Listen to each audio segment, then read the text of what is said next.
I've been wanting to show y'all this. After part of the autopsy of Mr. Kirk got published, I read it like the way that I read it, I was like, that seems similar to an internal decapitation. I said it the day it happened. That's the sensations that hit my body. I was very confused about what I was seeing. I perceived it as an internal decapitation. There's been no evidence of that, no further conversation of that, and how could it possibly be if the version of the story that they've told us is true? So I've just put it to the side. Well, then part of the autopsy came out.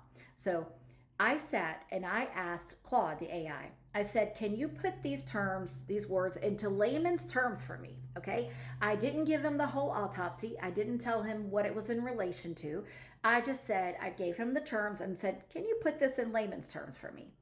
I want to show you the progression of this conversation. I started with the bilateral apical something hemorrhages. So I gave that to him. I said, can you please tell me what this means? And I want to show you what he said. He said it's bleeding like on both sides around the lungs and that it commonly is a result of blunt force trauma. I'm like, yep, okay, let's keep going. I asked about the pulmonary apical hemorrhages. That was the rest of that sentence. I said, what does this mean?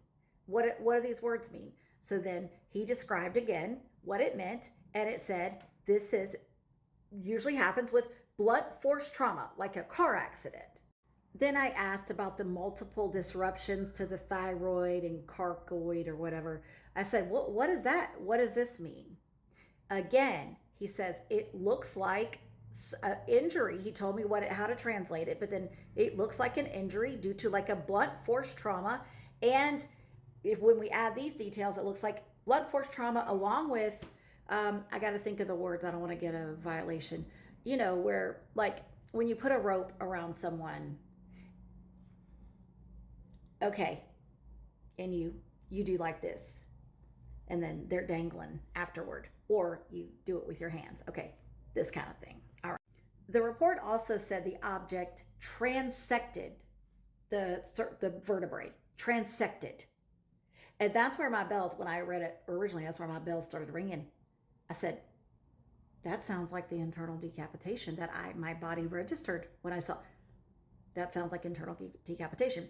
Now, the way that I understand it, it isn't proper like but it's very similar to an internal decapitation. Then when I mentioned that some of the spine is missing, pulverized, blowed away, some of the spine is missing. When I asked about that, he tripled down on some kind of massive force to the chest, neck area, massive force in here. Blunt force trauma, massive energy. Okay, massive energy expulsion. Blunt force trauma, which is weird when we're being told that isn't what happened. We're being told that it was from the roof at the Losi Center. From an old. I have to speak so carefully. They've already given me 2 strikes on my new account. Then I asked him about the sequential perforations. That's at the very beginning of the autopsy report, the sequential perforations. He said, this looks like something sharp went up through the body, but it's confusing because all the other injuries look like blunt force trauma, and now we have something sharp going up through the body. So even he was like confused about how could these wounds all go together. He concluded that these injuries likely occurred either from something tied to a tree and then tied to the person and the person dropping a long way, and or a massive blunt force trauma, a big expulsion of energy. So then I got to show you though what he did afterward, because I said to him, or I said in the conversation where I'm being told that these injuries are caused from a pew-pew, and he is like, no, that this is not what's seen in pew-pews. It's just not. And I'm like, I know. But anyway, after I got him, I walked him through that and I went out of order so he wouldn't know for sure what I was talking about. Eventually, I mentioned, well, he was wearing a microphone, but I tend to think that even though the microphone was involved, I think that, how Candace had a dream and she said that Charlie said that he was betrayed and he showed her Andrew Kolvet's face.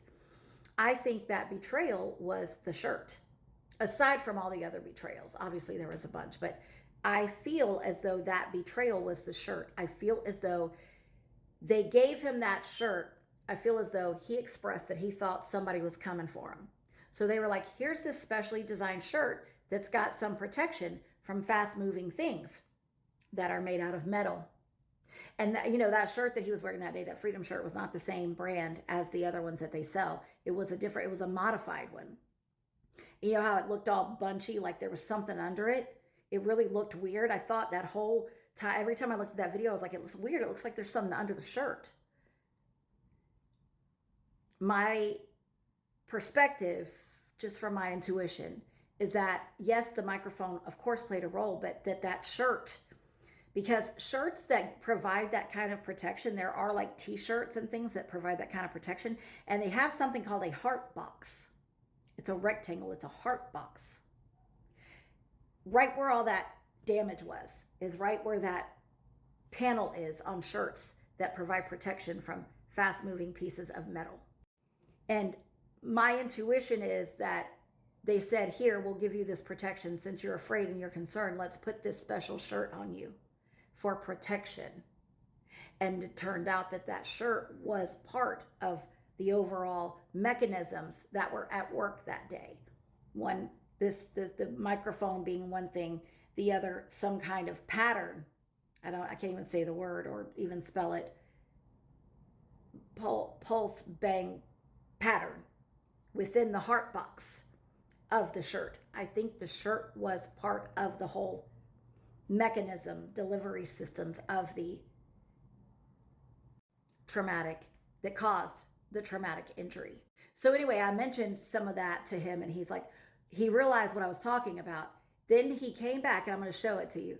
He's like, oh no, this is 100%. This is 100% pew pew. This is fast moving metal. Sure was 100%. You're crazy. He flipped up after going through a long conversation where he's like, nope, that's blunt force trauma. That's blunt force trauma. That's blunt force trauma. That's probably a car accident. No, it ain't a fast moving piece of metal. And then when he realized who I was talking about, he's like, that is 100% a fast moving piece of metal. And you're crazy for asking any other questions. Claude gaslit me like AI often does. So anyway, bye-bye, Claude. I can't trust you ever again because you're a big fat lying liar, which they all are. But I mean, the way that that was such an apparent flip was like, blew my mind. So anyway, I thought you just might be interested in these things, and let's hope that this video doesn't get taken down.